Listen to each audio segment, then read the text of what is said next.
morning, good afternoon, good evening. Tanzania's president has been sworn in under very tight security.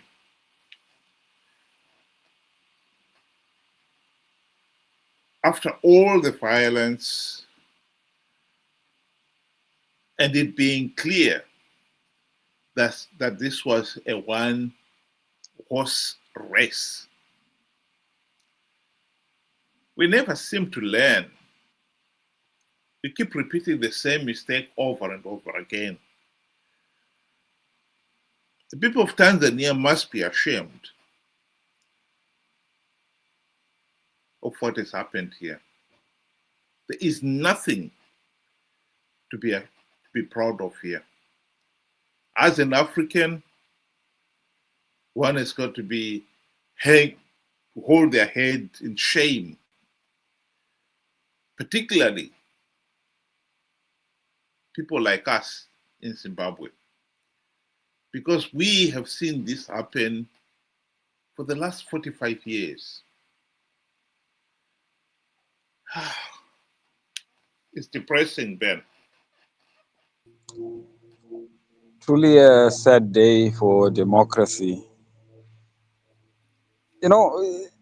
This is, I think, we have to call a spade at some point. When we refer to say Africa is a failed continent, we can give excuses to say it's the West, it's the North, it's the South, and so forth. But this is our problem. We have leadership that has a seared conscience, you know.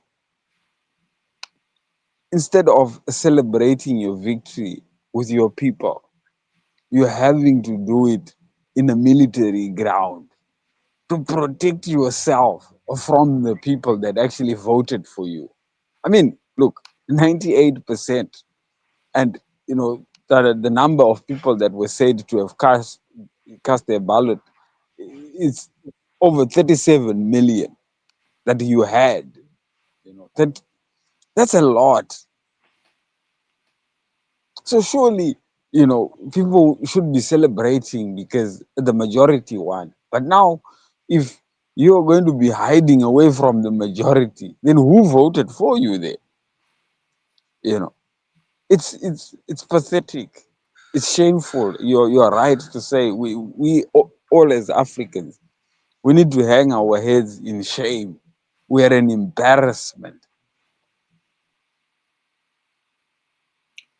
Zimbabwe was represented by VP Chiwenga. I don't think Zimbabwe would have been ashamed of what happened there, because Zimbabwe is renowned for doing exactly that. VP Chiwenga himself became VP following the military coup of 2017. That was a democratic process. No one voted. Mugabe woke up one morning with a gun pointing to his temple. And he became the VP. He and Mnangagwa promised that they would hold free, fair, and credible elections. 8 months later, 2018, they went on to blatantly rig the elections. And when people tried to protest, they issued instructions: shoot to kill. And many people were shot dead.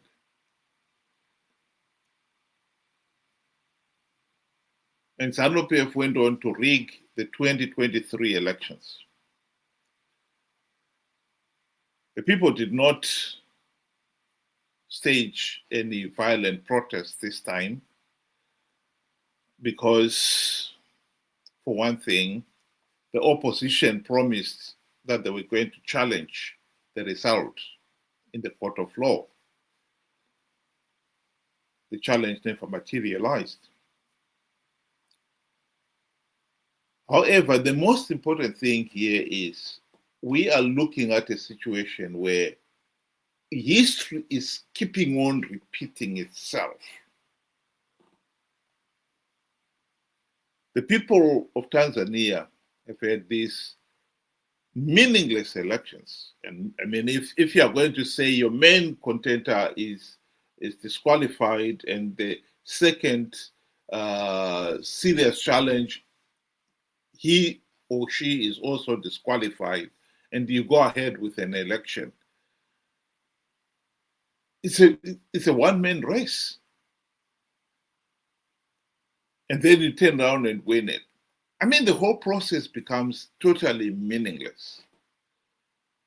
And I think what I find really disappointing here is that we keep repeating the same thing. Zimbabwe has had no free, fair, and credible elections ever since our independence in 1980. And we keep repeating the same thing over and over again. I think this, to me, is what makes it so sickening. When will we ever learn?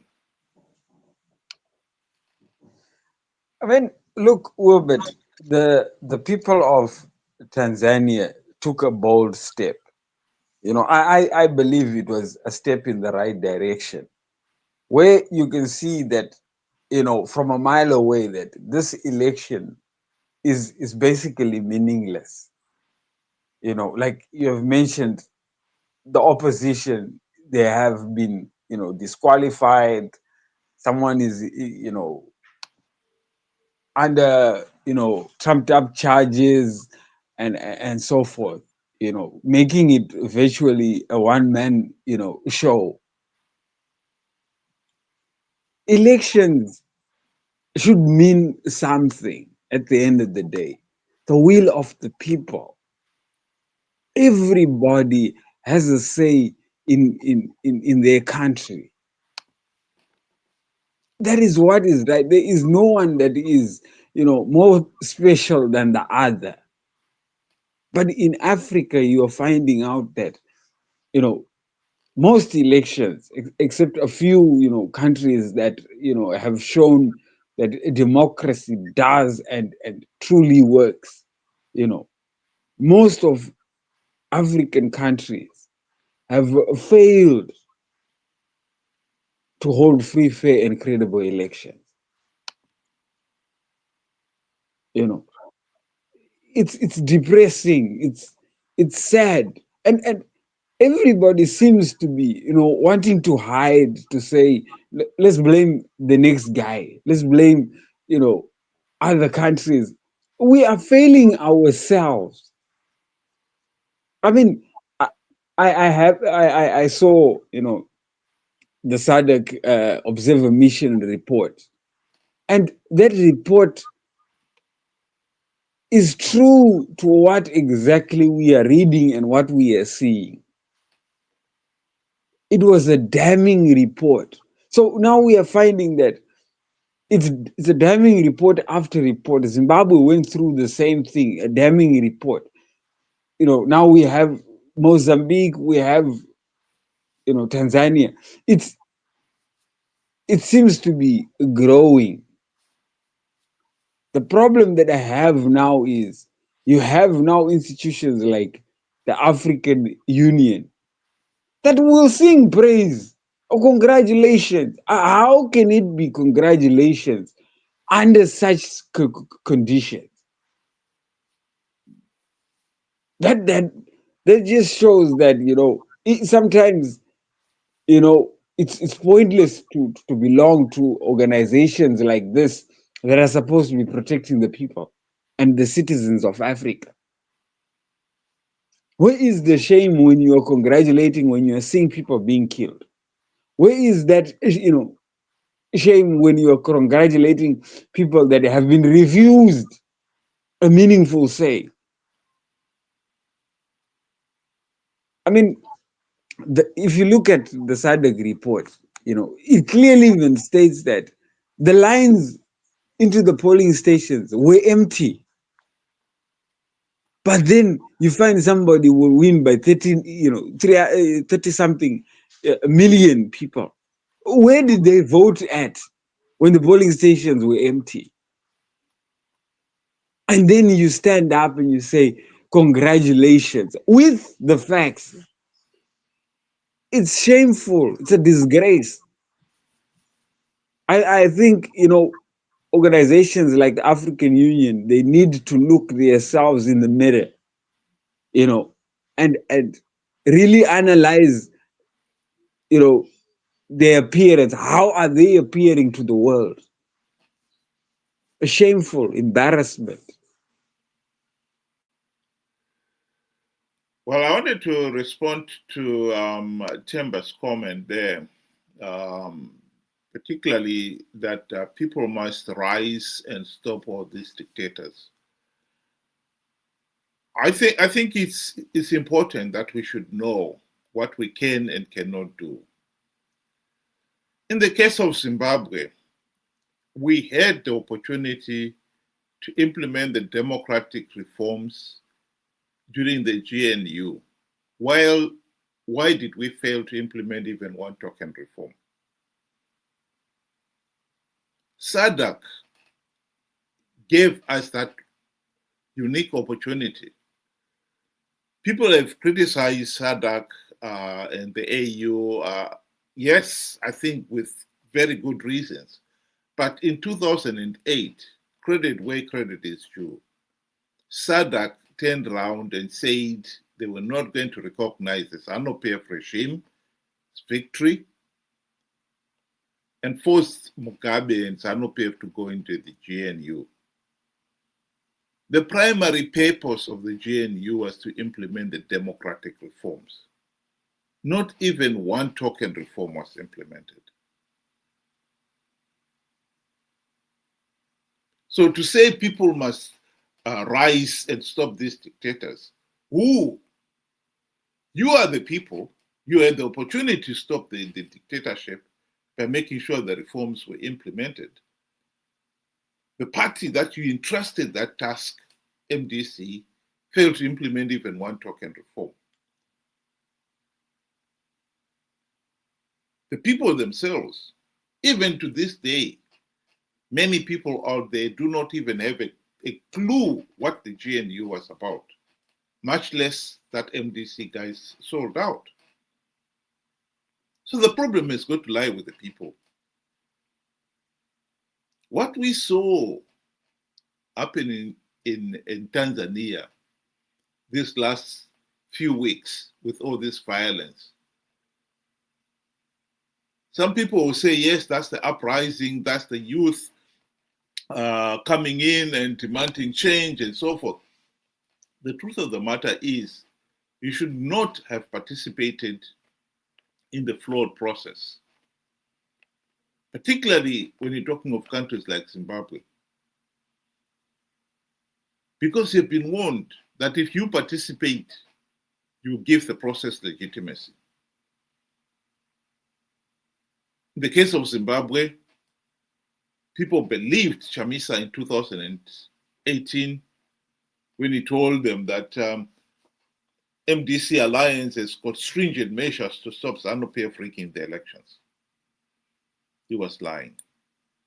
2023, again the same empty promises were made. And again he was lying. After the elections are done, he is the one who comes around and says, oh, the elections were rigged. But this is the very thing that you said would not happen. And some people then say, oh, the youth should go into the street and demonstrate. You gave the regime legitimacy. Now you want to remove it by going to the street. Why did you give it legitimacy in the first place? This is where we keep going round and round in circles, contradicting ourselves. Let's be very clear here. We do not need to participate in flawed elections to give the vote rigging party legitimacy and then try to remove it from power by holding public demonstrations. Stop participating in flawed elections. In fact, to go back to 2008 to 2013, we should have implemented those reforms. And we did not. That is what people of Zimbabwe must learn, and we should learn. What has happened in Mozambique, in Tanzania, Namibia,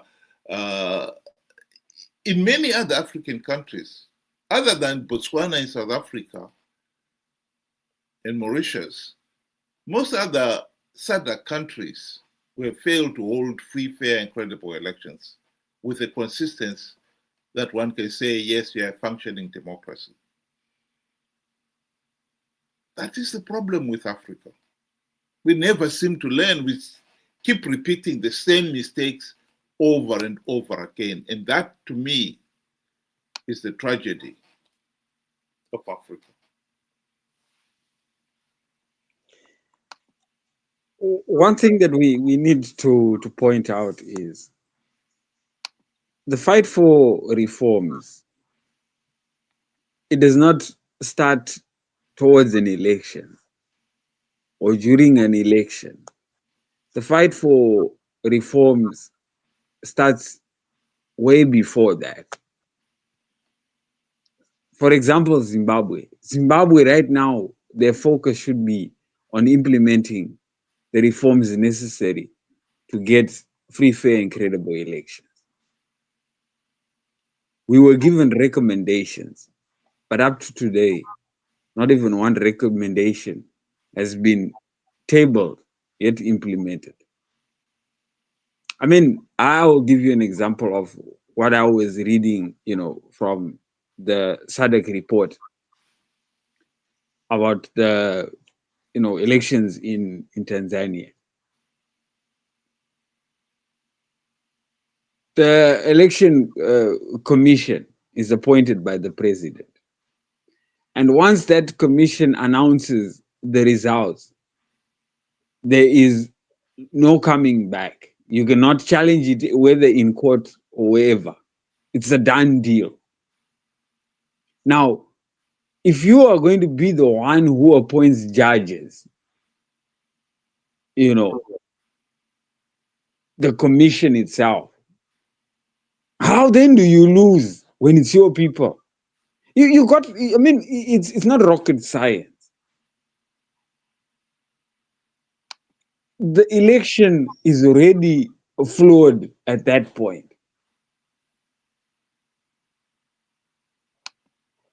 Why would you want to even start campaigning when you know that the election is flawed?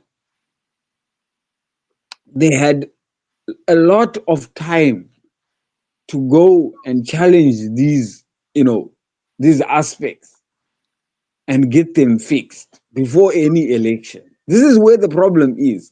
We want to do it on the eve of battle. It won't work. The time will not afford you, that luxury. The fight for reforms, for example, in Zimbabwe, should have started a long time. But guess what? We are busy fighting 2030. Even if we were to win the 2030, 2028 will surely be rigged. So we have not done anything.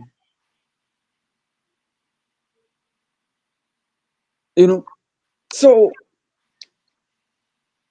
we are also partly to blame because we are sitting on a minefield, but we are busy digging elsewhere instead of getting ourselves out of this mess. It's a tragedy. It's a tragedy that we seem to, like you said, go round and round in circles, participate or not participate, but ignore what needs to be done. For years, we've been given a recommendation, fix this, fix that, fix this, fix that. Nobody talks about it. Only after we have done the deed, we start singing and crying, they're rigged, they're rigged, they're rigged. Who didn't know? We all knew because nothing has changed. It's a pity. It's a pity. Well, you referred to Dr. Nevas Mumba's report on Zimbabwe. For those of you who may not be aware of it, here is what Dr. Mumba said. Well, thank you so much. First of all, let me be clear that the changing of any dynamic or situation in any of our African countries is a preserve of the citizens of that country, in this case, the Zimbabwean people.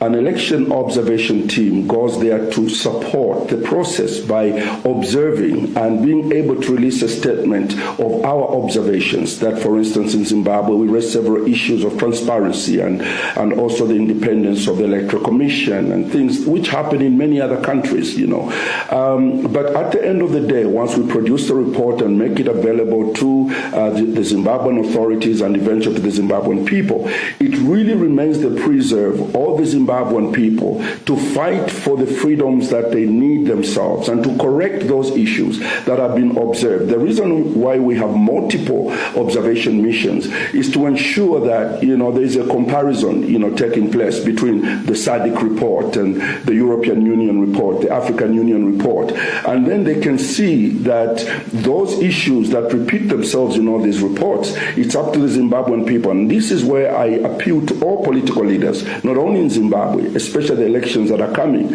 in Mozambique, that are coming in South Africa, in DRC.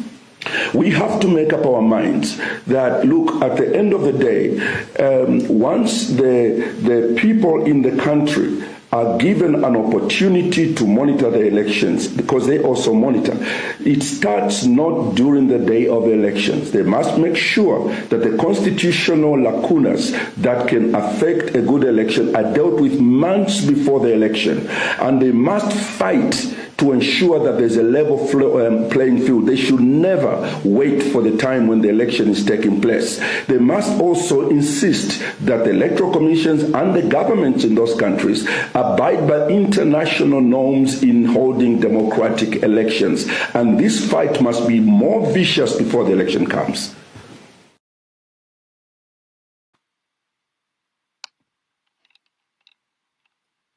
That could not be any clearer. So to my friend Temba there,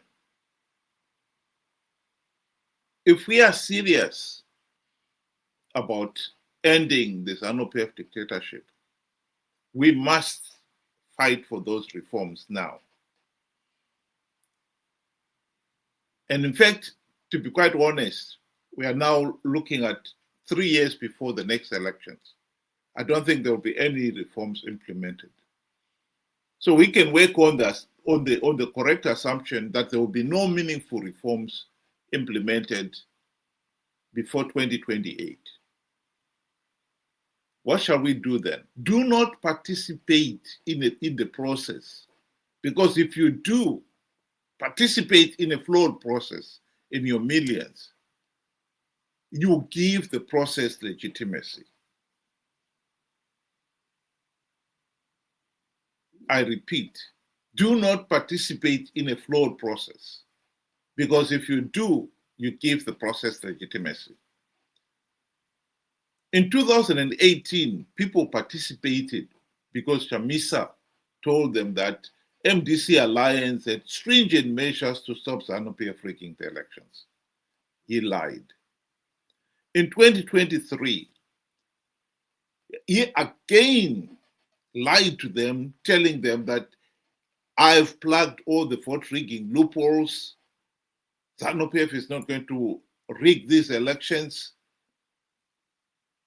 And he even posted a few days before the elections that MDC, Triple C was going to win big.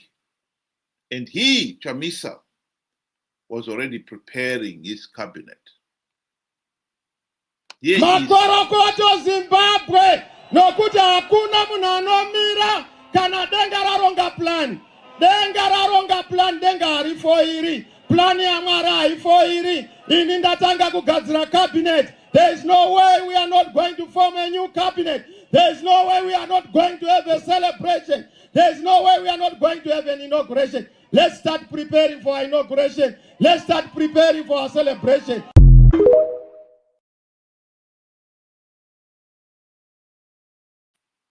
Well, he was lying. And people participated in those flawed elections. And I'm sure if he had not promised that he was going to have a court challenge, we too could have had violent protests to protest the results. All to no avail. We need to learn the lesson. That point cannot be overemphasized. Ben, do you want to give your closing remarks? Failure to hold free, fair, and credible elections will only mean that you will have to deal with an angry mob and eventually a military coup. And with all these things, destruction of infrastructure always accompanies.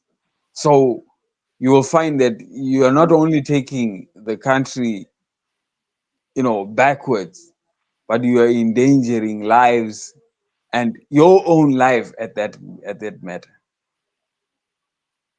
Africa has failed to hold free, fair, and credible elections, except for a very few countries that have shown that it can be done. And I must say, those countries that have done it are very successful. They have a happy community. They have a healthy and functioning economy.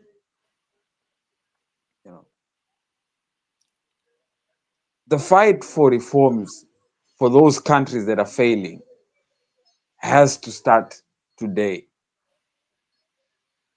We have to put our foot down today and make strides to achieve that a democratic process at the end of the day.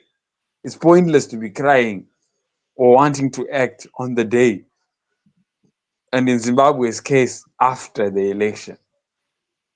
It's already a done deal. So I urge that, we take this seriously and we fix what needs to be fixed today. Thank you. Thank you very much, Ben. Thank you very much for those who were able to join us tonight. I hope you'll be able to do it again. Same time, 6 o'clock UK time, 8 o'clock Zimbabwean time. And we also are on air on Saturday and Sunday. And for those sessions, you're welcome to join us on the platform to discuss the various issues of the day. The link, you can copy it there. We don't change that link. We use the same link every week.